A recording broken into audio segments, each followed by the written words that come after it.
Good evening, everyone. We're gonna go ahead and get started here.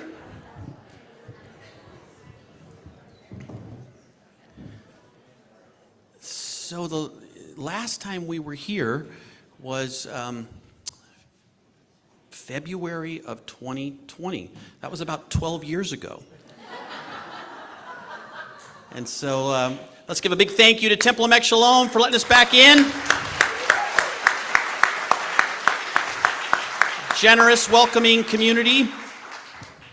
And we've got all kinds of people to thank who, this is a community that puts this on. I first want to thank our operations director and wizard of all things here in the back corner, making sure everything's right, Susanna Cole. Thank you, Susanna. We had a chair crew last night. Steve and Deanne and Rob and Linda are here. There they are.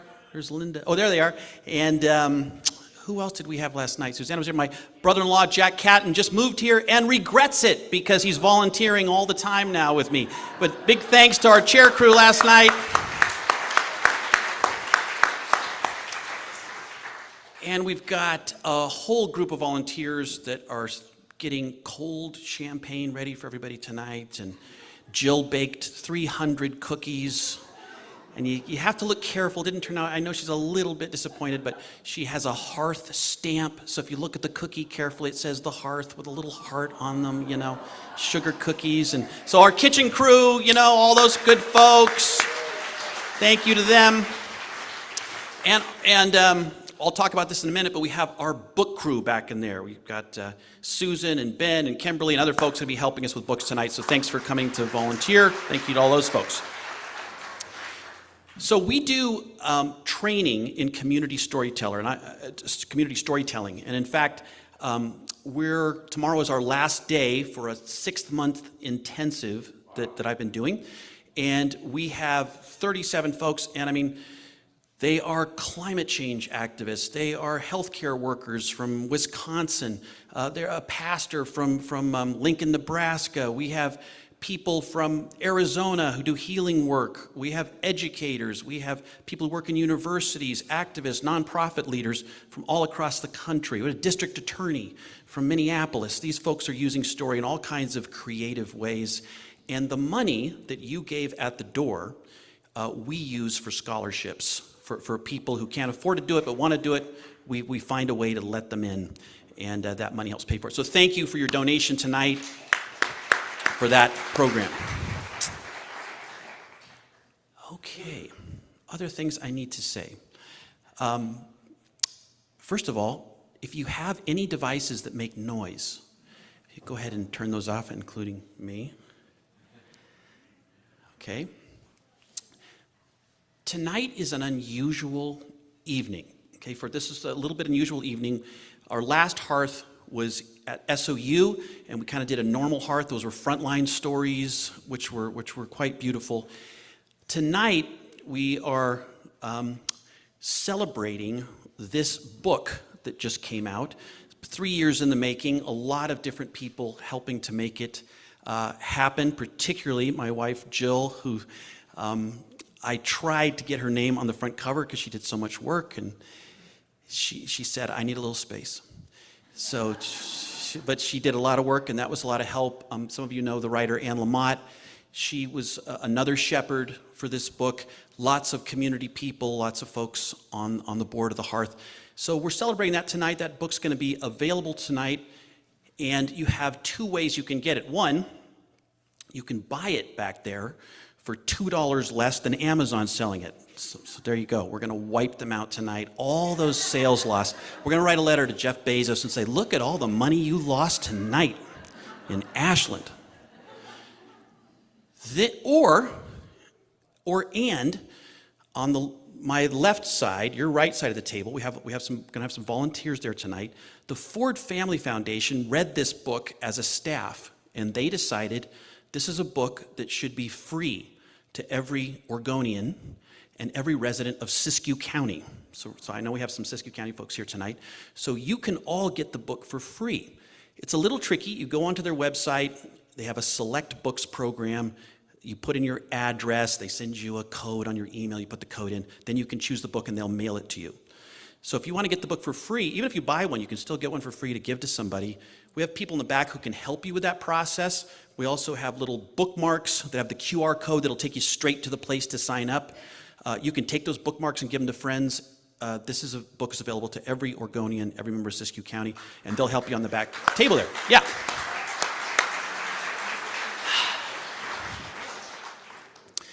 So the plan tonight, and it's unusual for those of you who've been to the Hearth before. Normally we have 6 local residents tell a true story from their own life based on a theme, and we have some music and wine and desserts, and we have an intermission. We're not doing that tonight. For those you who've never been to the Hearth, you'll know, or I don't know if people told you, but at the end, we do this naked dancing thing. That's real. Now, it sounds scary. It sounds scary when you first hear it, but just give it a try. This is part of living in Ashland. You moved here. Nobody leaves. That's the one thing.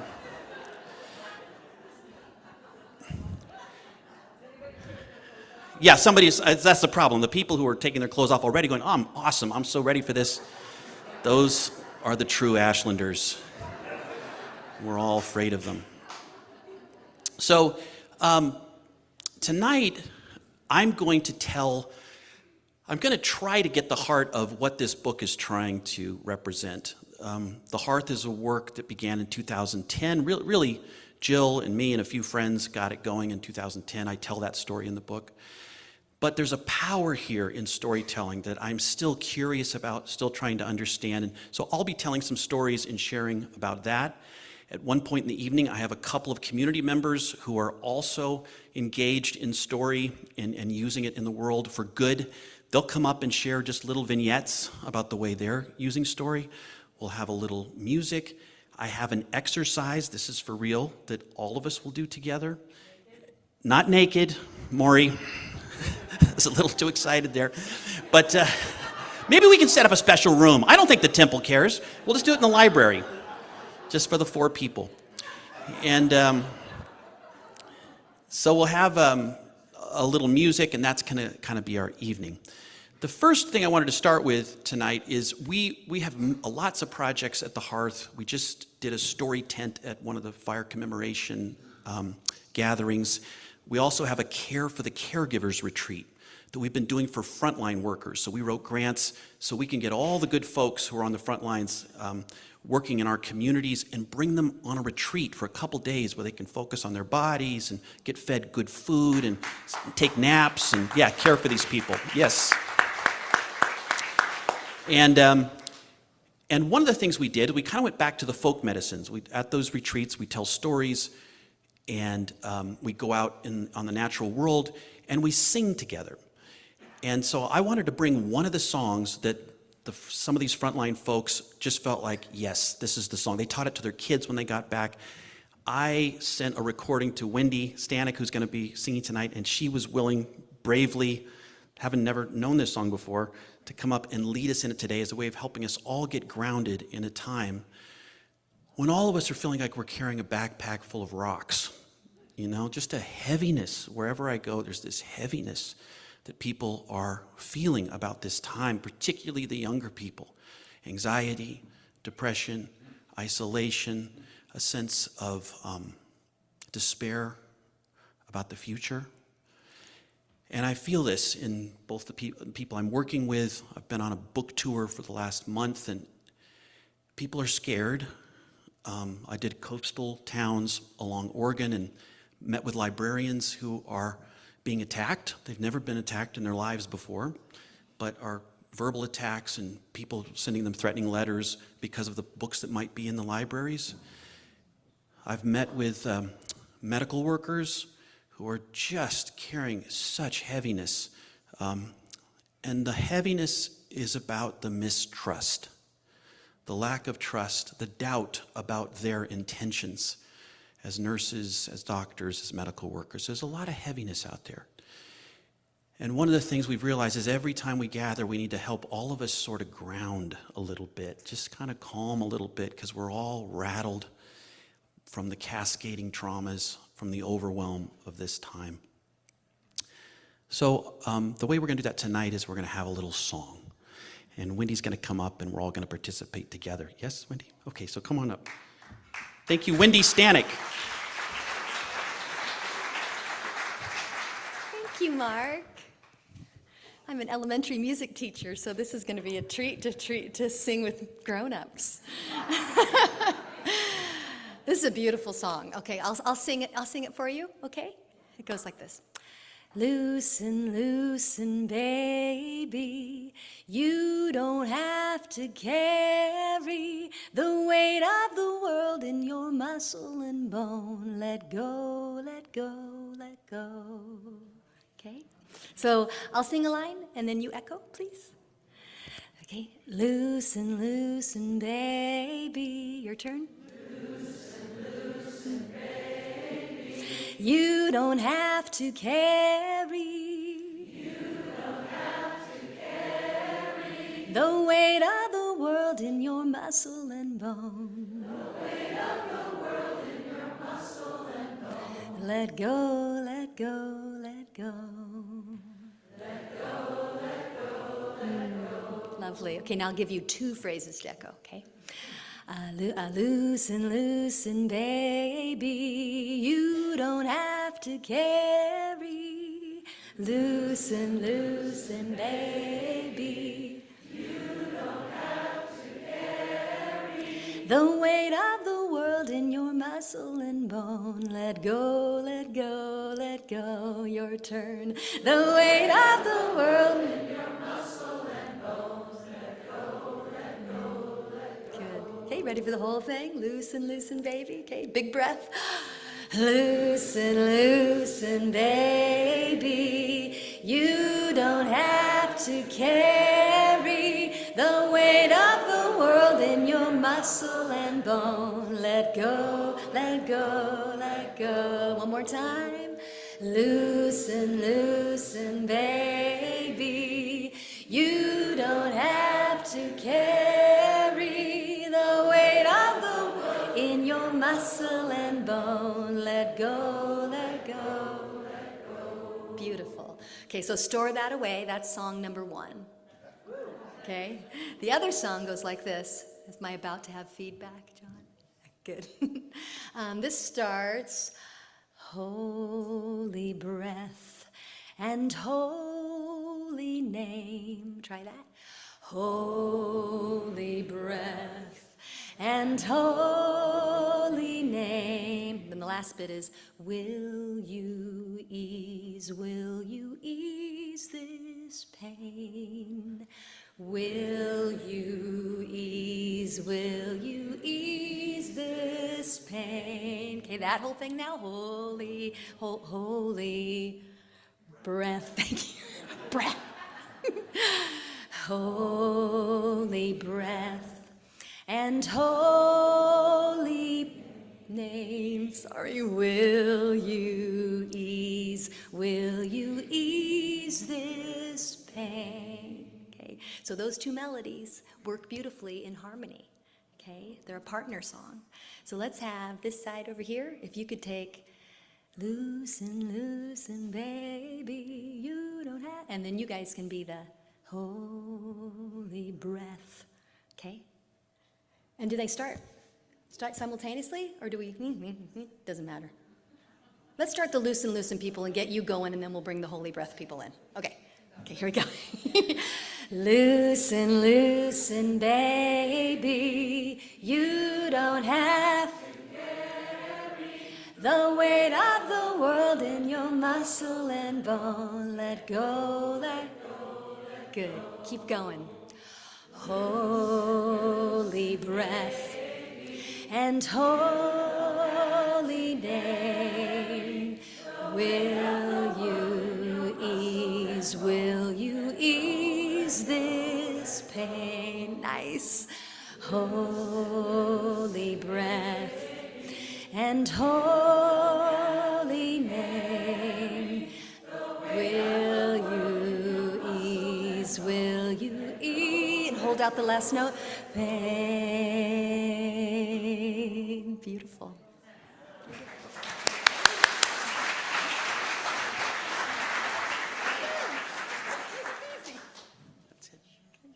Thank you.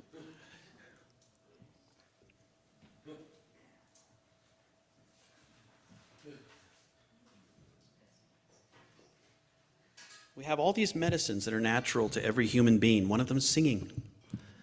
Every human being can make a sound and rhythm and song, and it helps us. And the other medicine is story. And there are many others. But story is the one I've been most attracted to. When my kids were young, some of the best moments of my life was going into their room for bedtime and telling a story. Once upon a time. And they always wanted to be in the story. There was, once upon a time, there was Cowboy Noah and Cowboy Joseph. That's us. Yes. And you would start to create that magical world, right? And when you have children, the children immediately visualize and feel all that's there, right? Their imagination has not been crimped yet. It's undefended, and they're willing to go with you wherever the imagination is going to go. And you create that world, and when the world comes so alive, particularly in the listeners and the children, when they're going, then what happened? And they're whispering because they know Bad Bart's just outside and they don't want him to hear. When that world comes alive like that, you notice that you're not just the teller. You're not just sharing the story. You're listening to the story, and the story's coming through you, and all three of us would be in that world together, living inside that magic space, which was not always great for bedtime and getting them to go to sleep, right? And I noticed over time, sometimes it's just I needed the kids to go to bed, because we needed to have mom and dad time. And so I would start to tell the story in a monotone voice with long Jane Austen-like descriptions of the world, right? The ranch was very still that day. The star thistle was still. The fence posts were quiet and still. None of the animals were moving. The cows were quiet and still. You're talking like this. And then usually my son Noah would say, then all of a sudden, right? Because that was the phrase I would always use. Then all of a sudden, I said, not yet. The moon's quiet in the sky. One lone cloud quietly made its way across the dark night. Then all of a sudden, no, not yet. Right? They want something to happen. They want to dream. They want to imagine. And there's this intimacy that you feel in the stories when you share these, whether it's over a bottle of wine with friends or a long drive with your grandfather or with children. It has this power to draw us in, to expand our imagination and to draw us together. And I took this power that I could feel with my children. I went to the local preschool and I said, hey, I'm a storyteller. I wasn't really a storyteller, just with my children. But I said, I would love to come to the preschool and tell stories, and they would let me in. And I still remember not really knowing the story I was going to tell.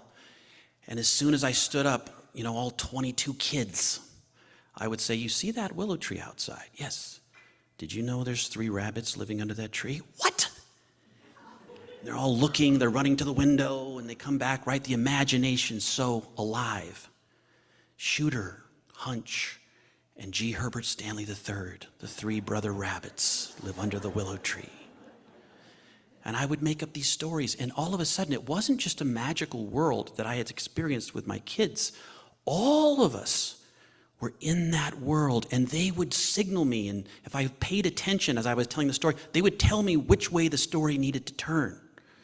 A little more adventure, a little less adventure, right? Something funny's about to happen, and if you listened, you would tell the story that wanted to be told. And there was a power that was there. And I would start speaking and telling stories at camps and conferences. And I remember one camp on the last night, it was for middle school students, 6th, 7th, and 8th graders, up at Subtle Lake. And we would do this thing where on the last night, we would have a little party and we'd send everybody to bed. And then we would have a surprise party where they would think the evening was over and it was only 11 o'clock. And at midnight, we'd wake up everybody and have them come in. And we'd say, it's a party. Problem is, kids get cynical after a couple of years. And the older kids would tell the younger kids, they're going to tell us to go to bed, and they're going to wake us up and have this party. So I thought, well, this year we're going to fool them. And so we woke them up at midnight. We had the party. We sent them back to bed, and then we woke them up again at 1 a.m. We brought them out. And we had a guy dressed in a ranger suit who stood behind me, and I said, well, sorry to wake everybody up, but there's a bear that they've discovered at the edge of the camp. And I started to talk about the bear, right? Forgetting the power of imagination. And so we had 140 kids, and they're all quiet. We're like, it's a big bear. It's on the edge of the camp. Like, what? There's a bear? Where's the bear? Oh, my God. All of a sudden, I have a counselor saying, we have 2 kids who've wet themselves right here. And so in the moment where people are panicking, kids are crying, kids need to get their clothes changed, kids are running for the cars on the highway to take off. We're trying to cry. I'm saying, well, no, don't worry. It's a very old bear. They're the worst. One guy says, they have the biggest teeth. And I'm saying, no, they're not the worst. And it's a mile away. They can run as fast as a car. They could be here in 2 minutes. Some kid yells, And I'm like, no, not this bear. He's got a hurt leg. He's stuck up on the side, and it was just a disaster. This power of imagination, And stories are this muscle that we can work, right? That we can develop these imaginations. I mean, imagine the world we could create if we wanted to, if we were willing to dream it together. My sons, when they were little, had Playmobil. These little figures, all kinds of little figures, and they'd make worlds. You do this when you're little, you build worlds. And they would build this world, and they had a little guy named Pepper, they called him. And Pepper had a motorbike, and he would drive his little motorbike around our house. And pretty soon, Pepper started a business. He could deliver things, and he could come up with anything you needed. Pepper could figure it out. And the kids had a floor where they had all their toys out in this whole world, and their main guy was Pepper, and Pepper started a business. And what do you know? Pepper started to make a little money. And he started to kind of collect these little coins and monies, and they made little tokens that was Pepper's money, and he started building up this wealth, and he realized, I need to do something with this money. So one day, my 2 sons, they're about 7 and 5 at the time, they said, hey, guess what? Pepper's building a homeless shelter. We said, all right. And so they started building this thing, and it had 1 floor, and they said, there's a lot more people, and you would see the homeless toys, normally with their hair on backwards, or because you could do the different parts, or an arm for a leg, weird kind of things like that they had broken toys that they wanted to kind of create a shelter for. So they took these toys and they started putting them in this shelter, and then they needed a 2nd floor and a 3rd floor, and they had all these toys that were living there. And then they got excited. They're like, we're going to build a pool. Pepper has enough money to build a pool for the shelter. So he built a pool. And then he's like, some of them have kids, so we're going to have a playground. So he built a playground for the shelter, And then they said, some of them want to fix Pepper's motorcycle. So they got a little motorcycle shop. And so all these things started to expand, and the shelter was becoming this community. And then one afternoon, I'm sitting out there, and my sons come down about 1 o'clock in the afternoon. This is in the summer. And they just look crushed. And they come down the stairs. What's going on? It's like, Pepper's broke. He's totally broke. He has no money. They're like, but I thought he could drive around. Yeah, he didn't pay his bills for the motorcycle, and so it got repossessed, so he doesn't have the motorcycle, and the shelter's falling apart. And they just sat dejected downstairs. And this went on for 3 days. They'd look sadly at the shelter that could not afford to feed people or pay the bills, and it was over. And I kept thinking, but you're making this up. Like, just have Pepper get money or something like that. But that's not where the story went. And that was the end of the shelter, and they had to take it all apart and dream another dream. This is the way our imaginations work. I grew up, and I've said this in different spaces, I grew up at a little church in Wairika, California. It was the motto, and this really was the motto, a church for people who don't like church. And it was a lot like the Hearth. No one was paid. There was a little offering bucket that you saw when you came in. All the money was given away. It was a lot of volunteering at the jail, volunteering in addiction centers. And I got lucky, right? There's a lot of harmful, bad religion out there. I got healthy religion, people just trying to do good things. And my dad was the pastor, a volunteer pastor, and he would tell a lot of stories. And the stories were always about stretching the moral imagination. What might be possible? What kind of good? And he would collect these stories and tell these stories. And some of them, the good ones, he would tell over and over and over again. And there was one story I remember hearing since I was young. And he would tell this story about, it was actually a guy who became a friend of his. When he was in 6th grade, they would have square dance lessons. And I don't know if they do this anymore, but we all used to have to learn to dance in public school. And they would have square dance lessons. And then they had this terrible thing. And there were lots of terrible things in the old world. And this was one of them. Before each dance class, as they were preparing to practice these dances, they would have all the girls line up on a wall. And then the boys would get to choose their partner. And so you think about the nervousness of being a boy and who do I choose publicly, but worse, one of the girls on the wall waiting to see if you're going to get chosen. It's a terrible thing. And Daniel Taylor, the one who wrote this story that my dad would tell over and over again, would talk about this kind of awkwardness. You're in middle school, it's awkward to be in your body, it's awkward to dance, and then it was awkward to do this choice. One day, his teacher comes to him, and they went to the same church, and his teacher says, listen, the next time we do this dance, I want you to choose Mary. Now, Mary was the one girl in the class. Her leg, she was disabled and had some disfigurement in her leg, and she couldn't quite walk like others walked. And so she was difficult to dance with. And plus, at that time, everybody wanted to conform. And so Mary was always the last one chosen. And the teacher pulled him aside at church and said, when we have class next time, I want you to choose Mary. And he's like, oh, how can I do this? But he's only 12. This is an adult, so he's got to do it. And so the next class comes, the dance teacher's there, they all line up, and he notices the teacher whispers something to the dance teacher, and she says, okay, we're going to choose. Daniel, you'll choose first. And you know what Daniel was hoping? If I choose last, and he intentionally stood at the end of the line, then nobody will notice. But now he was asked to choose first. And he looked at all his classmates, looked at his teacher, and then said, I choose Mary. And when my dad would tell this story, he said, Daniel, who was doing this because he had to, didn't want to, carrying that kind of heaviness, looked at Mary and she lit up. Wow. And she came proudly across the floor and took his arm as they were trained to do. And suddenly he realized, wow, she's excited to be, and he kind of rose to the occasion. They came out on the floor just because she got chosen that one time first.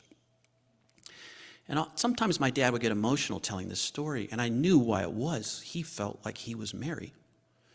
He knew what it was like to be chosen last. He knew he had a strong sense of inadequacy, and he identified, and to be chosen, and to feel that pride in being seen and accepted. And I would meet my dad in that story, feel him there, feel myself there, and feel the tears that would sometimes come into the room when he would share that. Over and over I heard this story and others like it, and it changed how I wanted to live. So that when I went to school dances in high school, I would notice those students who had dressed all up, who had shown up but didn't know anyone or were too shy. And I would see myself being formed by that story, going to those students and asking them to dance. Because this was the way to live a life of love, right? And because I had felt what it's like to sit there through that story and not be chosen. This is how stories can build the moral imagination. The stories we plant in us and the stories that are planted in us from others and those that we share in the world. So there's this power around story, and that power is compassion and empathy and connection that many of us has felt in this room when some brave soul was willing to come up and share a piece of their lives. And one of the things I've learned through this book and through the work in story is that every human being longs for a good question and a listening ear. Some question that will help me recover a part of myself I've forgotten about. Who was the animal you loved growing up? Where did you like to hide? What was a place that was beautiful to you? When was the first time you fell in love? When was a time you were overwhelmed with beauty? What was a friendship where two of you just fell apart laughing? You ask that question and memories start to come up, sometimes forgotten way, way, way back. And then if the person is hospitable and looks at you and listens to you and gives you the gift of attention, right, which Mary Oliver says is the first act of love. Give you your attention, the spell comes over you just like it did when you were a child. And if the question is the first person you had a crush on, I've learned you remember their full name. It's been 60 years. You still remember the name, right? Never saw them again after 6th grade. And you start to tell the story, and then as you're telling about that crush, you're remembering other things come to you in that presence and witness of the listener. What your home was like, who your best friend was, what that world was like that existed at that time. And it's a gift, the gift of listening, the gift of telling, and the story in between. So I have a chapter in this book, and I'm going to read, this is the only reading you'll get, and then I'm going to tell a story from it. But I have a chapter called Coming Out Parade, because I've had this experience where all of us, every storyteller who's come on this stage in the 12 years we've done this, it's a kind of coming out story. This is something people often don't know about me, that I want people to know. And so this passage goes like this. Every fall, the Southern Oregon Pride Parade is held in our town. In fact, it's coming up, right, next week? Yeah. Like most pride parades across the globe, the event is full of color and music to celebrate and promote equality for LGBTQ people. Although there is still much work to be done around the rights of the LGBTQ community, recent years have brought a measure of progress in civil rights and public perceptions, although some of that's being challenged now. It's scary. Each year, the part of the parade I find most moving is the presence of the families. Old and young couples, parents, children, and extended relatives holding hands and walking together, often without a float or a fancy car or loud music. It's the most humble part of the parade. My neighbors, colleagues, friends, and acquaintances walk down the street to let others know, this is my family, this is who I am, and I'm glad to be who I am. Every once in a while, someone in the parade will see me, and we'll both shout and wave vigorously. In no other setting do I behave this excitedly when encountering my neighbors. Never have I walked into a grocery store, noticed Evelyn standing in the checkout line, and then began yelling and waving both arms in the air as if she were standing on the deck of the Queen Mary. Evelyn! Yay, Evelyn! Woohoo! Bon voyage! But the parade is a community ritual, a public righting of wrongs. It's an invitation for all of us in this town to claim and celebrate our common humanity, so I do my part. I stand on the sidewalk, and when Evelyn and her family parade down the street, I try to meet their eyes. I call out and wave wildly until we both feel seen and recognized. I've often wondered what would happen if our community held a coming out parade the next day. An invitation would be extended to everyone who feels unseen, hidden, trapped within a demeaning storyline. And like the Pride Parade, there would be an atmosphere of acceptance and welcome. We'd have music, maybe a band that contains all the uncelebrated instruments, the flugelhorn, the shofar, the saw. Sorry, Lisa. Local townsfolk would walk down the street holding signs claiming without shame unrecognized aspects of their identity. I cry often. I'm an artist. I'm bipolar. I dance naked a lot. I'm a woman who doesn't want children. I'm afraid to get old. I'm smart. I don't exercise. I'm depressed. I survived abuse. I love animals more than people. I miss my mother. The rest of the town would line the sidewalks, scanning faces, reading signs, cheering, waving, and from time to time, running out to welcome those who were trying to get free.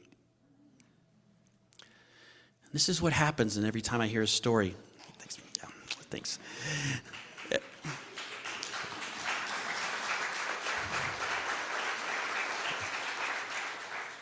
Every time I hear a story, it's someone saying, will you welcome me? Will you hear this? Will you accept this? Will you receive me? In Denver, in front of the Modern Art Museum there, they set up something called the Empathy Museum. It was like a giant storage crate, right? 3 sides still walled in, 1 side open. You see these crates sometimes in front of houses, and you can load them up, and then a truck can pick them up. It's like that. It was on a big sidewalk downtown Denver. And inside were these cubbies, these little cubbies, floor to ceiling, and inside every cubby was a pair of shoes, sides and back. And above every pair of shoes was the shoe size, and there are curators there. And the curators would come up to you if you approached the Empathy Museum, and they would invite you to find a pair of shoes that fit you. You'd find the shoes, you'd put them on, they'd give you a pair of headphones, you'd put on the headphones, and then they would take you outside the little storage unit, and they'd show you a line of red arrows. And they'd say, walk this arrowed route. It's a mile long. And so you'd walk a mile in the shoes of someone else while listening to them tell you their story. Right?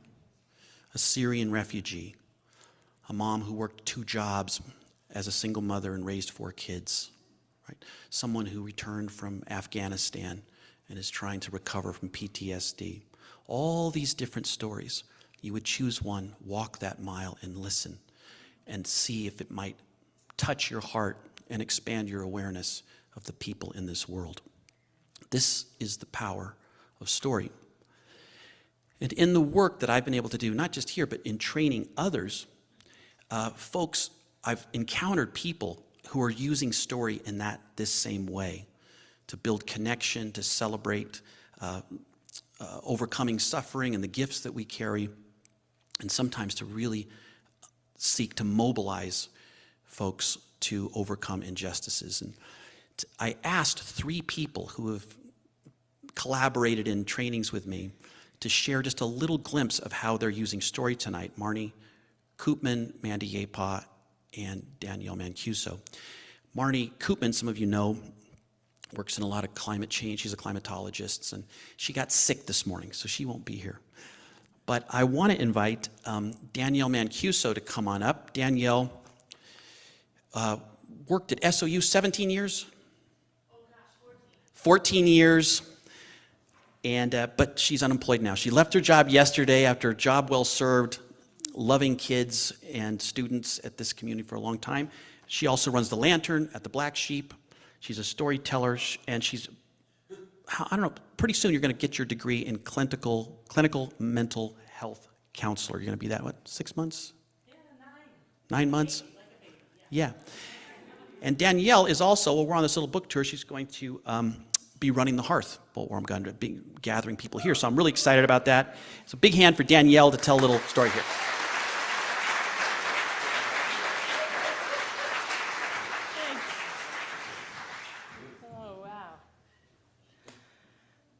Hi. All right. So I've been facilitating the Lantern for about 5 years. It's a community storytelling event. What I do is I throw out a theme, things like bold or delusion or endings and beginnings. And I do a call out. Hey, bring your life stories to this event. You get 5 minutes. Well, let me tell you, there's 3 ways to participate in the Lantern. The first way is you can listen, give the gift of attention. The second way is you can come with a story from your life, about 5 minutes long, come tell it on the microphone about the theme. The third is what I call the Introverts Special. This is where, and I'd like to bring this to the hearth in November. This is where I pose a prompt, like one of those questions Mark said, and I collect written stories, and I read them anonymously between storytellers. And it's beautiful. Something always magic happens. So when I am driving to the Black Sheep, I always get really anxious. I'm always the first one. I like to warm up the microphone because when you have a bar full of people, it's a little different to get on the microphone and start talking. They're like a little more resistant than you all find people. So I get anxious in the car and I do what I call a spin cycle. And my poor partner, Erica, she listens every time and I think, what am I going to say? Who's going to come? Is it going to be enough people or is it going to feel like a really sad support group in a bar? What do I want to bring tonight? I'm really tired and I don't know if I can do this.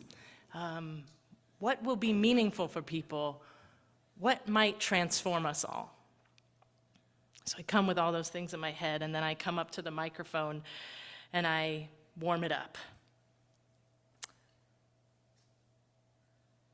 Just like anything, like salad dressing, like oil and vinegar, I think people, our natural tendency is to be separate.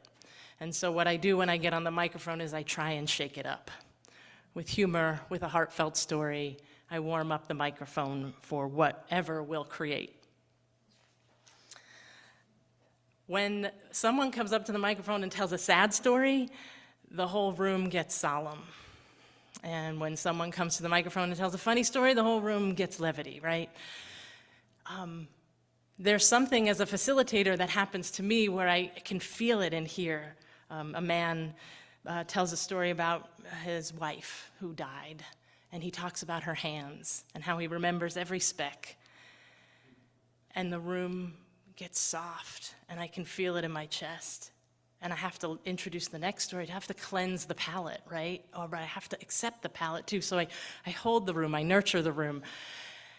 And I say to the room, how many people during this man's story visited someone they lost? And the hands come up and the heads nod. And then an elder came the other night, an elder lesbian woman. She told a story about going to an underwear party in her youth. That's something they did. I'm kind of bummed I was born now, but all we have is like the swipe left and right. But anyway, she talked about an underwear party. She talked about all these things in her youth and falling in love and the girl she saw from across the room in her underwear.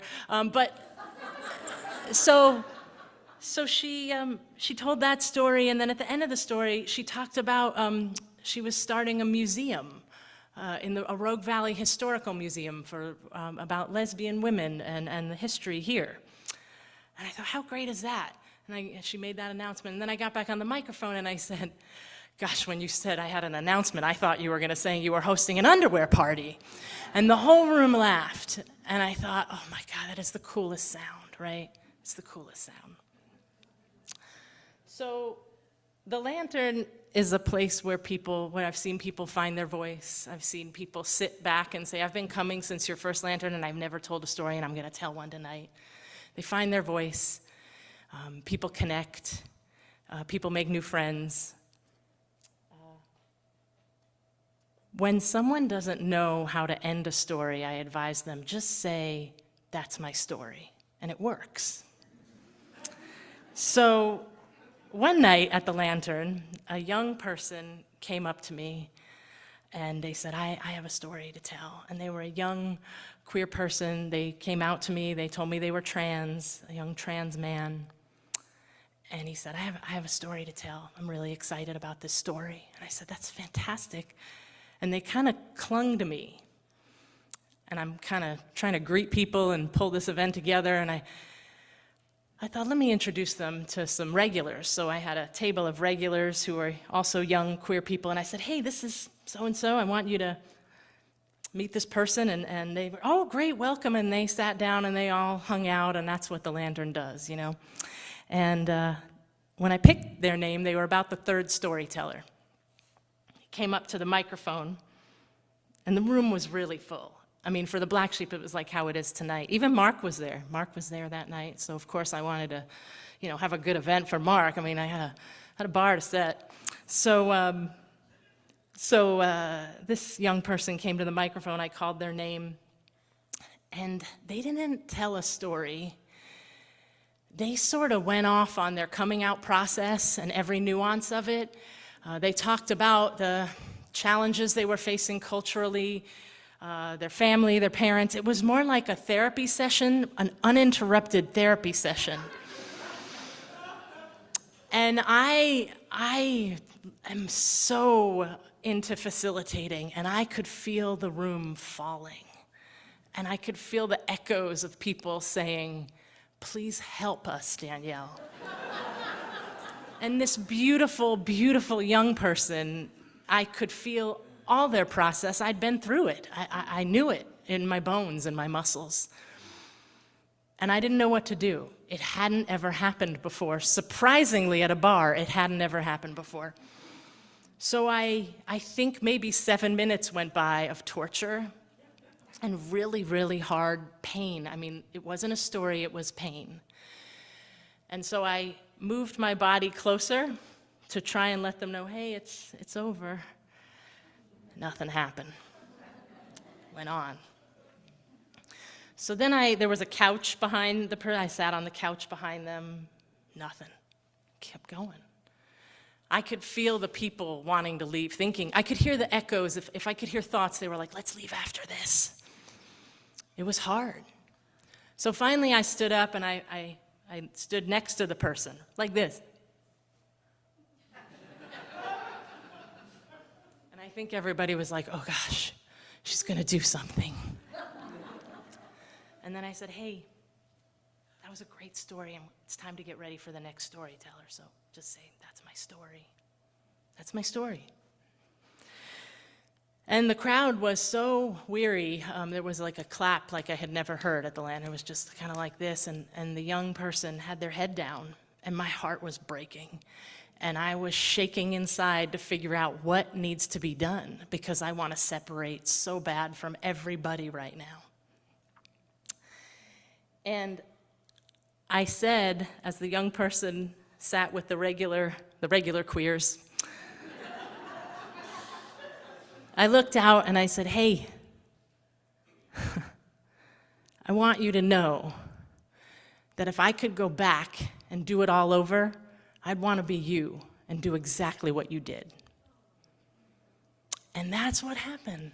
The room went, oh, and we had purpose again, and we were humans together in a room creating compassion and empathy and celebrating. It came back just like color, like the yellow brick road when Dorothy wakes up from the thing, and the yellow brick road, and I feel inside when I do that, when we do that, it's like coming home. So when I do go home, I get in the car with Erica, and I'm not anxious anymore, I'm full, and I say, hey, was that good? And she says, you know it was good.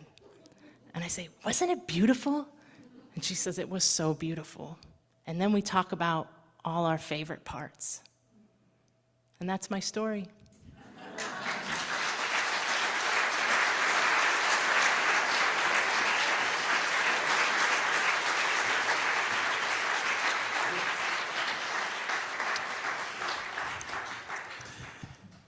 Thank you, Danielle.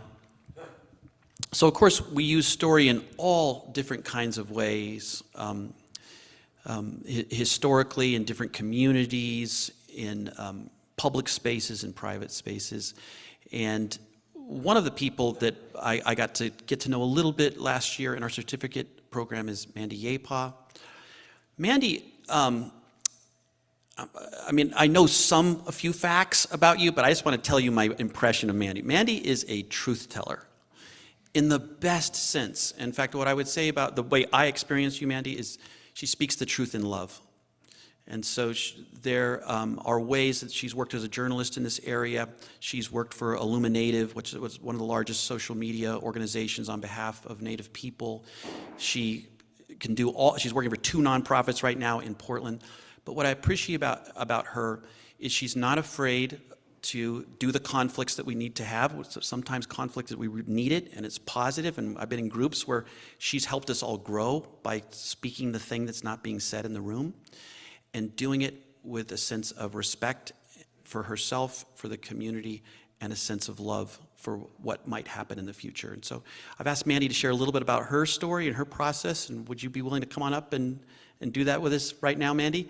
Thank you. She was willing to travel all the way down from Portland to be here, and I'm really grateful for Mandyapot, her work.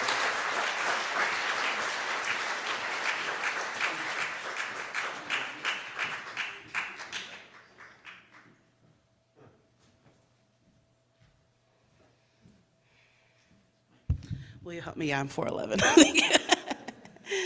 Oh, hello, CO friends. Thank you for having me. Did y'all do a land acknowledgement yet? All right. Well, let's get to business. So yeah, before I start, I just want to acknowledge that we are on the traditional lands of the Shasta people. And, see, this is too far away. And what is now called Ashland. And I want to recognize that in 1856, the indigenous people of Ashland and the Rogue Valley were forcibly removed from their homeland. But even still, indigenous peoples and our tribal governments are still here.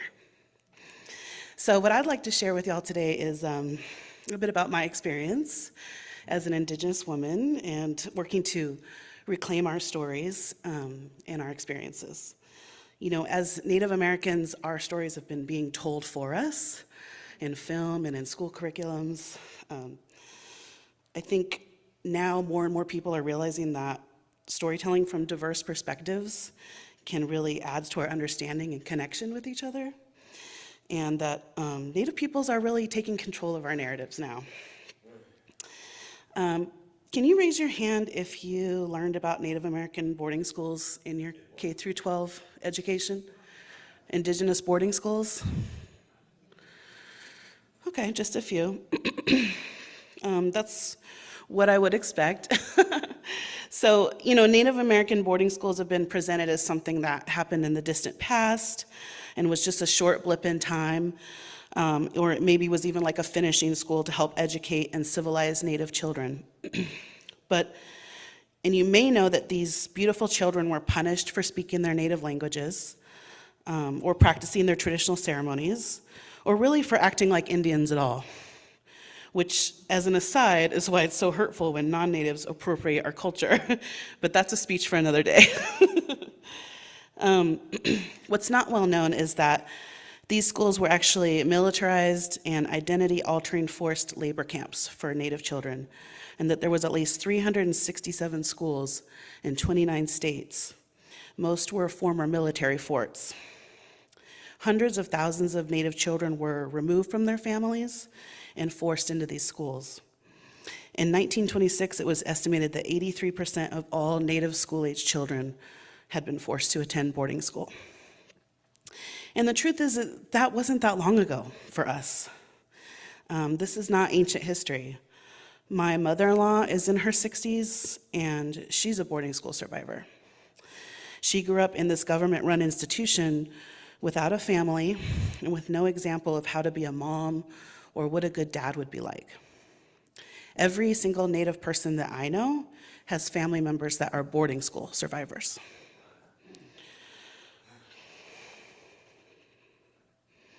And the trauma from these schools has affected every generation since, and so that's really what I want to share with you, is that this history may be just part of, a school curriculum for some or part of the US government's history, but for Native people like myself living today, that trauma of being taken away from their families and being not allowed to be themselves or express their culture, it really echoes down into generations today, and that's really important, I think, for folks to know.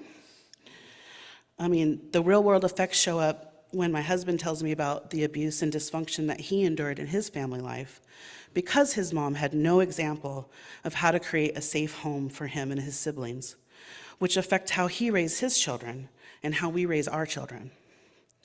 But just this year, Secretary of the Interior Deb Haaland released Volume 1 of an investigative report on federal Indian boarding school policies.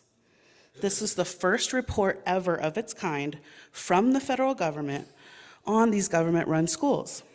And it was only initiated because Deb Haaland, as a Native woman herself, understands the importance of uncovering the truth and revealing the stories of the children who survived and the children who did not survive.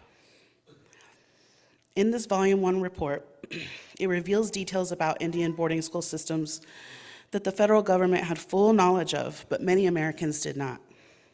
First graders were doing 4 hours a day of industrial work with only 110 minutes of English or related studies per day. Physical, sexual, and emotional abuse was rampant. Disease, malnourishment, overcrowding, and lack of health care in Indian boarding schools is well documented.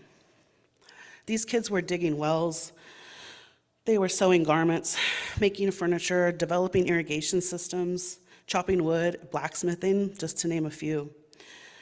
And to this day, the economic contribution of Native children remains unknown. As many as 3 children would be sleeping in one bed, and they didn't have their own toiletry items. They had to share towels and toothbrushes. You can imagine how unsanitary that would be. And this was when tuberculosis and polio was rampant and was also during the Spanish flu pandemic. But just this summer, Deb Haaland began a listening tour of Native communities where boarding school survivors could tell their stories. Just a listening tour, because she understands how healing it is for people to tell their stories. At Riverside in Anadarko, Oklahoma, where my mother-in-law and my husband both went to boarding school, she met with survivors to hear their stories. An 82-year-old man called in and sobbed about the mistreatment he endured and witnessed at Riverside. I won't mention what he spoke about because it's disturbing, but imagine how powerful it was for him all these years later as an 82-year-old man crying to be able to tell his story to the first Native American Secretary of the Interior, the very government agency that ran the boarding school system. And here's Auntie Deb, as we call her, holding this space with him and fellow survivors, creating this connection point for healing. So why am I talking about this? As a former journalist, I recorded and wrote people's stories as a public service. And now I work in strategic communications to really try to help amplify these stories to a mass audience through social media, film, and other digital forms of storytelling. Because as a country, we have a lot of healing to do. And not just Black and Indigenous communities, but settlers must heal as well. Because having a better understanding of what happened in our families and why we are the way we are brings us closer together, and it will bring healing to future generations. Thank you for allowing me to share these stories with you. Aho.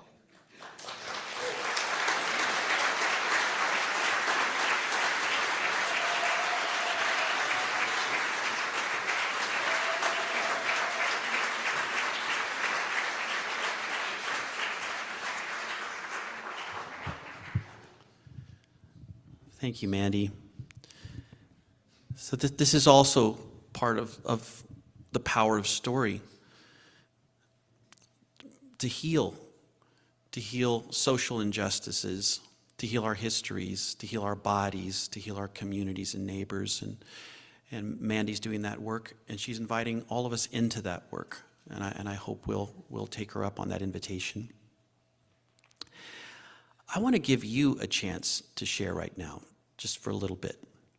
I want you to think of a time when you heard a story from someone that had an effect on you. Maybe it was the story of your mother. Maybe it was a story you read in a book when you were in 3rd grade. Maybe it was a story that you heard just last week that caused you to realize, oh gosh, I want to reach out and visit that person. I didn't realize that's what was going on. Or a story that made you want to celebrate someone. How great, they got into college. None of us thought he would make it.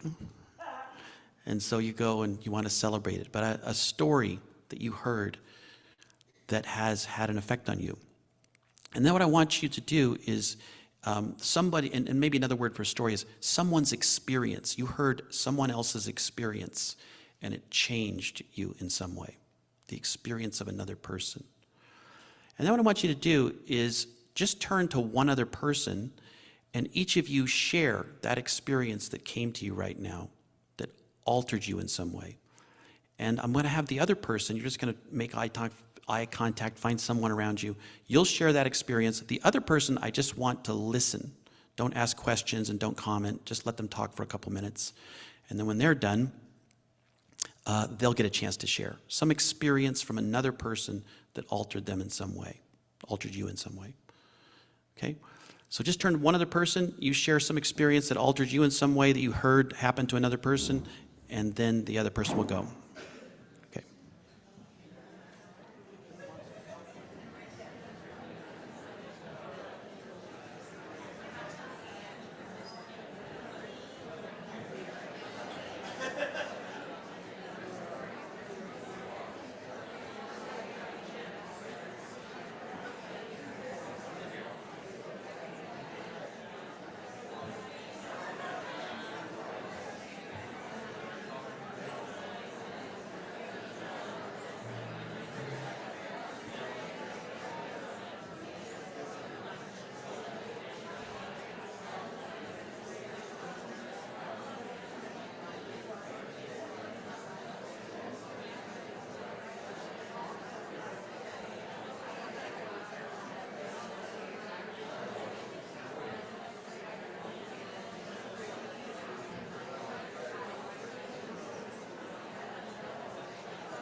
Okay, another minute or two, we'll pull it together.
Okay, we're ready to start kind of pulling it together here.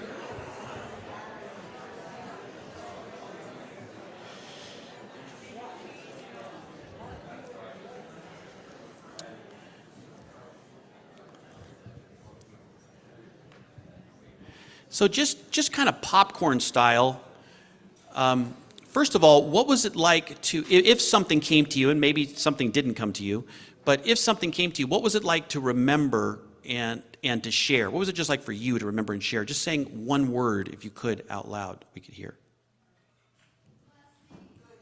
Blessing, it felt good. Warmth, gratitude, connecting, inspiring, empowering. Heartwarming, emotional, moving, exciting in some way, yeah. Visual, highly visual, you could see it, yeah. So storytelling is full body meaning making, and when we remember, our senses come alive, the feelings come back. It's like the image I like to use, if your life is a landscape, it's like these moments are still giving you life. And if you go back in time and you visit them, it's like a spring in a landscape. There's still water to drink from these moments that inspired us or touched us in some way. And what was it like to listen? What's it like to listen to someone? It was visual. Yes, you transported, you could see it. Inspiring. It was also inspiring to feel it, someone else. Engaging. You felt compassion. There's a sense of opportunity and possibility as you were listening. Enlightening, sort of expanded your awareness. Yeah. Connecting, you felt connected to this person when you just caught this little piece of their life. A gift. It was like a gift, right. In fact, sharing stories is an exchange of gifts. You're offering the gift of attention and listening, and the teller offers the gift of a part of their life. And the story is that exchange in the middle. And it takes both parts. That's why the book's called Between the Listening and the Telling. It's that space in between. And listening is first, because when there's good listening, the story lives. But as soon as you see the person looking at the clock or staring at their phone, the story dies, right? So that listening is important. So this is what the work has been about, and this is what the book has been about. This kind of power that we all have just by asking good questions and being willing to offer our attention and listen. Whether you're on a bus, traveling somewhere, whether you're at a family gathering, when you invite people to share an experience, a moment, tell me a story when, we come alive in this way and we feel the power of story to connect us, to awaken parts of ourselves, and to sometimes energize us to act in new ways. I'm going to close with one image here. Then we'll have champagne and cookies, and you can find a way to get your free book with some of this stuff, or come in the back, and we have some books you can buy here, just to flip the bird to Jeff Bezos, $2 less than he's selling it. Just look at this sucker. Just take a picture of yourself, post it on his personal website. He looks at it. He's one of those guys. He wants to know what everybody thinks about him. So this is I've told this story before. This story is in the book, and there's a little addition to it. The first time I trained other people to start these kinds of community gatherings, 2015, I got a small grant, $10,000, and we decided to train 3 towns as pilots, and it was Etna, California, Klamath Falls, and Grants Pass. The Grants Pass Hearth is still going. And I went to go watch them do their very first gatherings. I went to the Three Birds Mercantile Cafe in Fort Jones, California, outside of Etna. And the theme that night was how I spent my summer vacation, and they were raising money for a children's health center. And a lot of people in Wrangler pants and belt buckles and cowboy hats and people sitting around.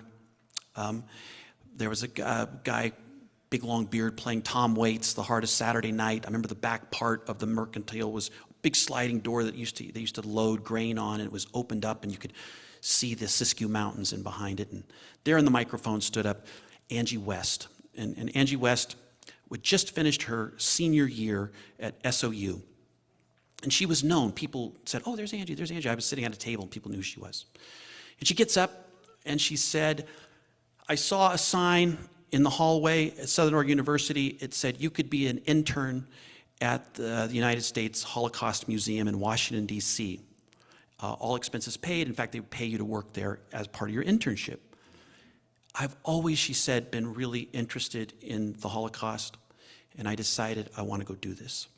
And so she signed up, applied. She received one of the internships. She flew to D.C. She said it was my first plane ride. They gave her a little apartment, first time being in a really big city like this, and she's there. And she's working in what is called the Permanent Museum, right? And there's objects there, bricks that were from concentration camps and a rail car that's up there if you've been there, personal objects. And she was in charge of the room that's called the shoe room.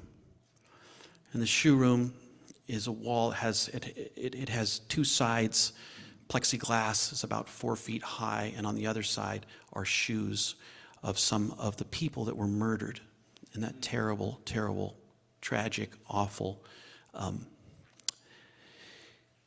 do we call it, horror. And part of her job was to inform people of and help people understand what was there and the history of it. But the other part of her job was to protect the objects. And particularly in the shoe room, these are leather shoes, and they use different ways to protect them. But people, even though they'd been instructed and there were signs, don't touch the shoes, people would reach over the wall and touch the shoes. And she said I would have to stop them because she said sometimes, after I would instruct people, please don't touch the shoes, they would do it anyways, and it would set off alarms sometimes in the building because they had these laser alarms to protect them in the whole building. She had to reset it. She said by the end of the summer, I was so annoyed that I started telling people a little sharpness in my voice. Hey, listen, I give this instruction to every group, but for some reason, people don't listen. Do not touch the shoes, okay? You're not allowed to touch the shoes. The oils in your fingers will destroy them. We're trying to protect them. And there's actually an alarm there, and if you put your hand over and you set off the alarm, it's going to be really embarrassing to you, and it's a big hassle to all of us. Please do not touch the shoes. Even then, someone would reach and touch the shoes, right? And she said, I was super frustrated. It gets to be her last day into the summer, and one of the curators of the museum says, hey, I want to show you something. She goes with this curator. They drive outside of the D.C. area. They go into Maryland to a building, no signs on the building, little metal warehouse. Come up to the side of it. They show their badges. It's locked really well, and the door unlocks. They go inside. And inside this building, this warehouse, there are all these cabinets, these giant metal drawers. And the curator says only 10% of what we have as a museum is actually in the museum. 90% of the objects we have are here, in storage here. I wanted to show you this. And she says, I'm walking down these long aisles, right, with these wide drawers, and they might say manuscripts or photographs or sacred objects. She'd show me some of these things. And we go to the very back of one aisle, and there's just a name, and the name is Lily Friedman. And she brings up a chair, and we sit there, and she says, do you know the story of Lily Friedman? And I say, no. And she said, well, her name was Lily Lax, and she was in the Holocaust when she was 19 years old. She survived, and she was put in a refugee camp, Bergen-Belsen refugee camp. And while she was there, one day she was standing in line for food, and there's all these refugees that they're coming after the war. This is after the war, and some are from these camps, and some are soldiers, and some are civilians, all being put in these camps. And she met Ludwig Friedman. They fell in love standing in that line, talking to one another. And after 3 weeks, he asked her to marry him. And she said, yes, but I want to wear a dress, a wedding dress. They didn't have anything, and they definitely didn't have a wedding dress. But Ludwig began to get crafty. He started saving his coffee rations and his cigarettes And one day, what he hoped happened. A soldier came in who had been in the Air Force who had a parachute. And he traded his coffee and cigarettes for that parachute. And he took the parachute and he went to some of the women's barracks. Anybody here know how to sew? And he found some women. He said, I've just asked Lily to marry me. I need a wedding dress. And they sized up Lily. They could figure out from a distance. They made the dress. And a few weeks later, he went to her barracks and she came out and he said, I have the dress. Will you marry me? She said, yes. 400 refugees walked 10 miles to the nearest synagogue for the wedding. And her sister and 17 other women from that refugee camp were married in that same dress. They just altered it. And after the curator told this story, she pulled open one of the drawers, and there was the dress. And very lightly, she allowed Angie just to brush the back of her hand on this, and she left her alone. And Angie thought of all the stories in that building, all the suffering. And she thought of the hope and the resiliency and the capacity to love in this young woman and this young couple and all those people who started their lives over. And the curator came back and they shut the drawer. And she went to leave. And as she was leaving, just out of the corner of her eye, she saw on a cabinet, on a drawer, it said shoes. And she asked the curator, can I open this? And she said, yeah. And she opened the drawer, and there, inside this drawer, was one tiny pair of baby shoes. And she said, I knew the rules. I'd been saying them all summer. But when I saw those shoes, I reached. This is a difficult time we're all living through. But that's the human heart. We're deeply compassionate people. There's a goodness in the center of all of us. There's a desire to connect and to heal, particularly the wrongness that has been done, the brokenness that lives within and among us. There's a goodness, but we have to slow down, loosen.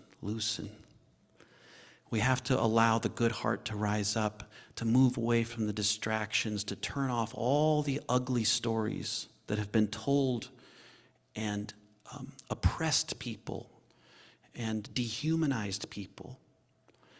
And we have to listen for the truth and the ground truth of the real stories that draw forth patience, kindness, and humanity. That's our work, and that's a work that all of us are engaged in. So I want to close tonight by inviting Wendy to come up, and she has this song, she said, Both Sides Now. And I thought the work of compassion and the work of story is being not only the listener and the teller, but learning to take and sit in the shoes or walk in the shoes of other people. And so I think it's a nice thing for us to end with tonight. Come up and play for us, Dwayne, Wendy, and Elena. Yeah, thank you. So let's give them a hand coming up here to close us out.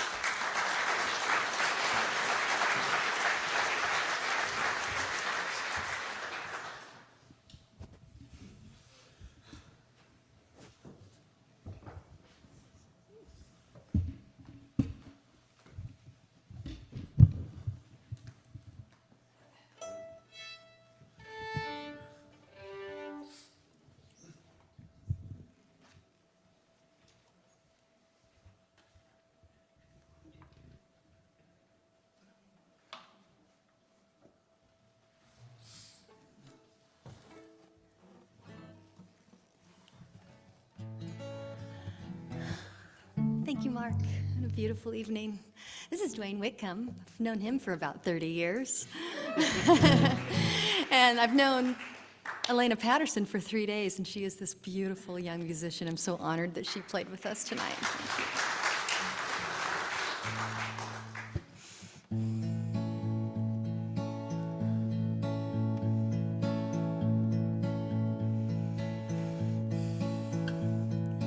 Rows and flows of angel hair and ice cream castles in the air, and feather canyons everywhere. I've looked at clouds that way, but now they only block the sun. They rain and snow on everyone.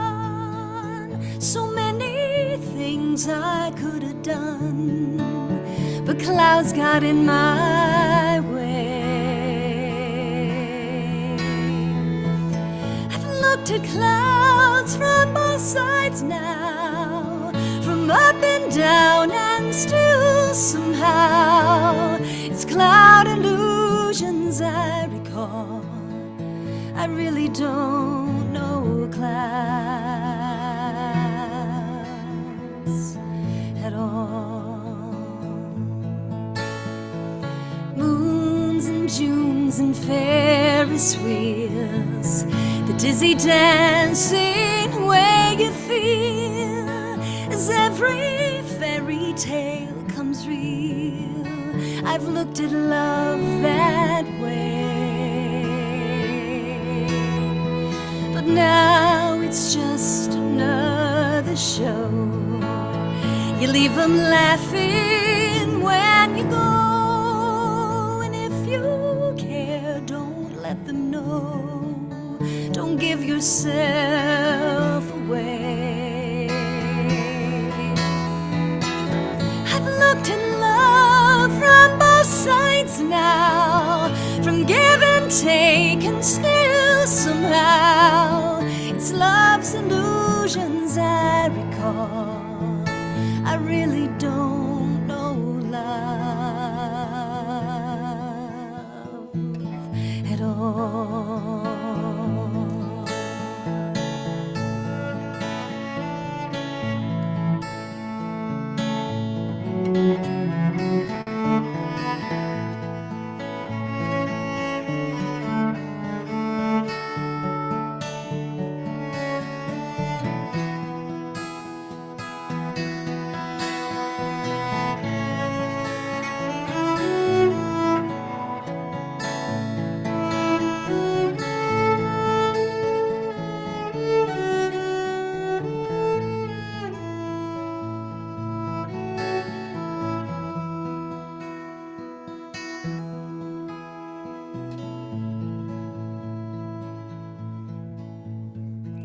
Tears and fears and feeling proud to say I love you right out loud.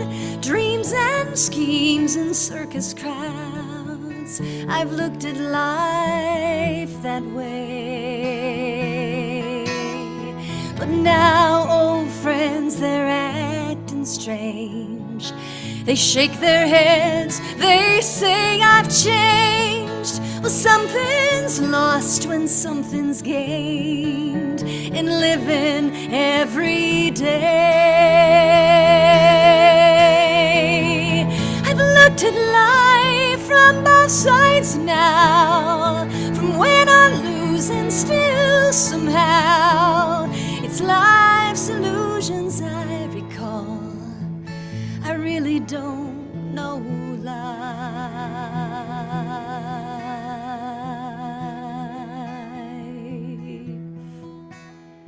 at all.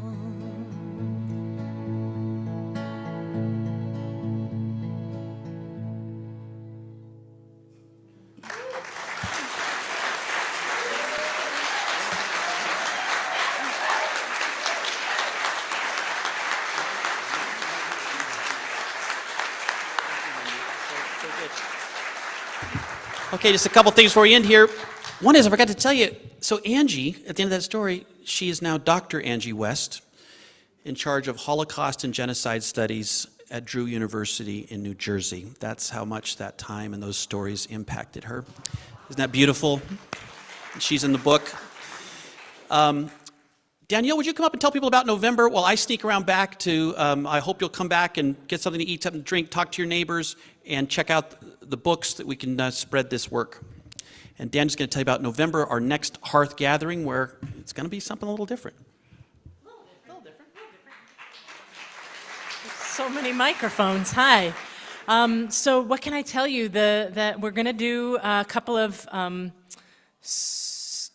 let's call them scripted storytellers, like prepared storytellers. The theme will be hope, because we need some. And so I think Susanna's going to help me to send out an email to everyone.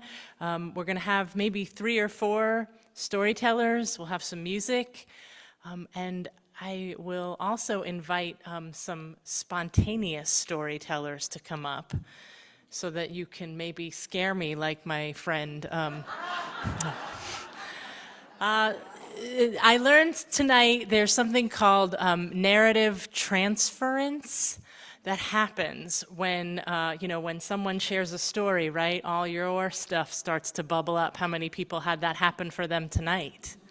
Yeah, you're going to go home and you're going to share some stories with your person or your people. Or I was reminded of this tonight. Remember that time all those things. So I know that happens. And so what I like to do is say, well, come up and tell us. Come on up. So we're going to do a little bit of that with the hearth. We're going to bring a little lantern and a little hearth and see what magic we can make together. We'll do a little Introverts Specials too. There'll be a table when you come in with slips of paper where you can write a story, because maybe you don't want to get up here. But we're going to give some opportunities to do it a little different and to keep some of the amazing stuff that we are so familiar with and love. November 3rd, Hope. I'll see you there. Also, some questions about the lantern happened when I went back to my seat. The lantern is not an LGBT-only event. It just kind of happens that the queers found me, and they come and tell stories. It is a space where folks feel really safe to do that, and that's really exciting for me. But the lantern is open to everyone. We have lots of different kinds of people tell stories, lots of different ages, lots of different folks. Great question. October 16th is the next one. I have not set the theme yet, so I'll let you know. But it is a regular thing monthly at the Black Sheep. You can go, you can call them. I know Clorinda would love that. You can go on Facebook and look at the Black Sheep or look for the Lantern of Ashland. So the next one's October 16th. It's a Sunday night. It starts at 7:30. I try to get you in bed by 9:30, tuck you in with some stories. So that's how it goes. Any other questions? You guys are thinking of everything. All right. Well, thanks, everybody. Yeah.